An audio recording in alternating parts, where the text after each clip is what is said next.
Hello and welcome back. Today I'm building the Airfix Cutty Sark starter set. The pieces were originally in bags, so I put them back in loose. This, of course, is the famous British T-clipper built in 1869 in Dumbarton in Scotland. After its initial use, it was used by the Portuguese before finally being used as a Royal Navy training ship in the early 20th century. It started its life as a museum in 1954, to which it is still being used today. My sons visited a couple of years ago with their grandparents. I haven't actually visited myself. And it's my son Greg who's actually going to be building this with me today. The kit was first tooled in 1955, and whilst it doesn't say a scale on the box, have seen online that it's down as 1 to 775th scale.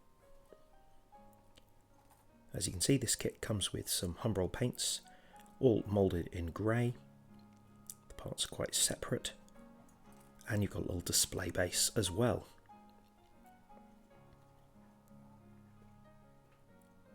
There's the deck and the masts. Important to sand away a lot of the flash, what with this being over 70 years old. Using some thin sanding sticks here. Thanks, Greg.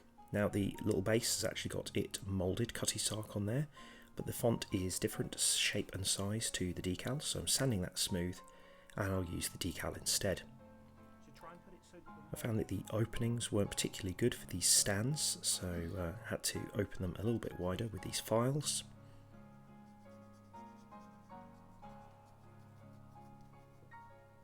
Before putting that in there. And then that was painted in matte black. Used a small amount of Tamiya thin cement. I didn't actually use the Humbrol cement in this build at all.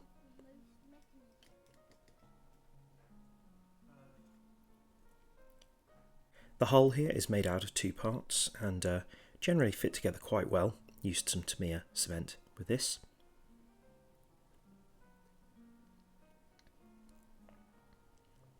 There's a few little pinpoints to show you where it joins.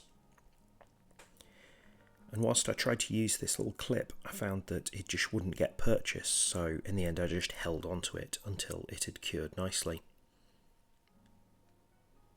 Then that was painted matte black as well. And in order to do the lower copper section, I used some thin Tamiya tape to mask all around. There are lines on the hull which should help you do this job as well.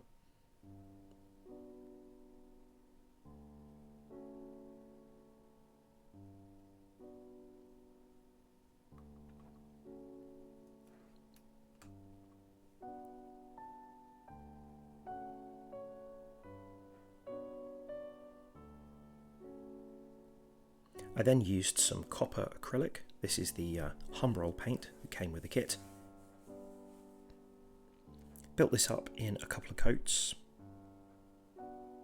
And as with any metallic paints, using the black as a sort of base layer does give a really nice shine. Then moving up to a broader brush. Really pleased with how this turned out. Doesn't matter if you can see some of the strokes, as these are made up of a lot of sort of panels. There we are.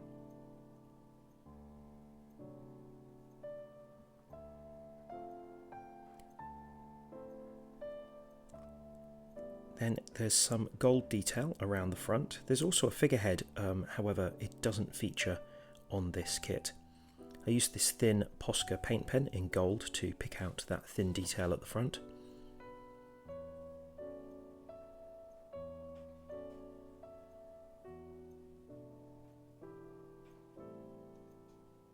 There we are.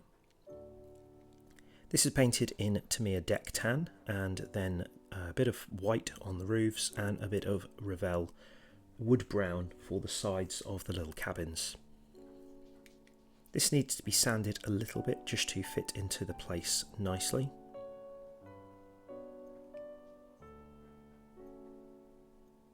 There we are. Pretty pleased with how it looks so far.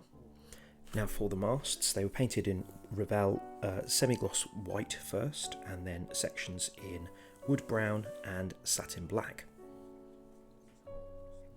Found the openings were a little bit narrow, so I used this file to help with those. Here, Greg's helping me put these into place.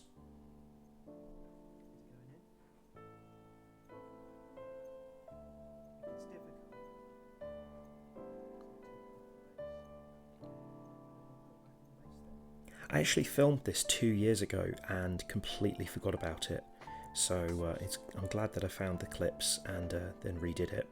As you can see here, we've got the lifeboats. These were painted white and then with the kind of tops done in black. Now this one is upside down, the other two are the right way up. Now I believe that they should be upside down because that would stop them filling with rainwater. Let me know if you know any better than I do.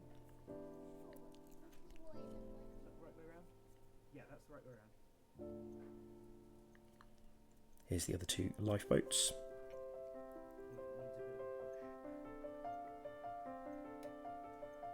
Thanks, Greg. Now the sails are all painted in satin white and then the kind of wooden sections on the back in black. This was quite difficult, so yeah, do take your time with this. Not done any rigging with this. Obviously at this scale I would need to use some very, very thin thread. These connect on very slightly on these little pins. This is a very delicate process. You do not want to drop it whilst you're doing this.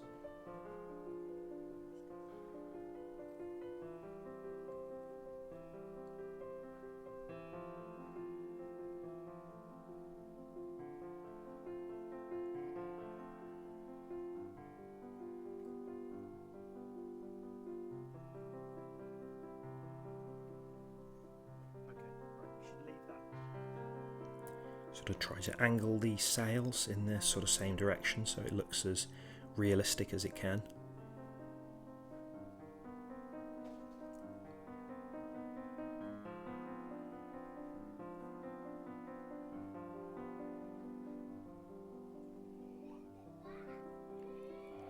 And then for the decal on the little nameplate down here, using some Mr. Mark Setter to help this adhere. Then rolling that into place with a damp cotton bud.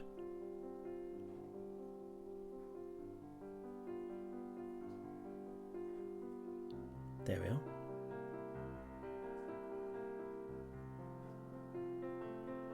There's also these little level markings at the front and the rear. Make sure to include those. There it is on the base. Now before I finish, I'm going to run this white Posca paint pen down the side to highlight this white section. This was quite challenging. You could try masking it off. I think if I was doing it again, I would have done this earlier rather than when all the masts were attached. But there we are, we live and learn.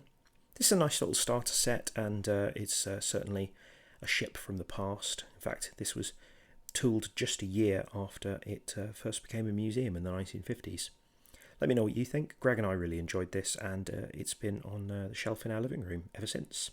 Thanks very much for watching. Have you built one of these, or have you built a larger one? Let me know in the comments, hit the like button, subscribe if you haven't done so already, and I'll see you soon. Thanks very much.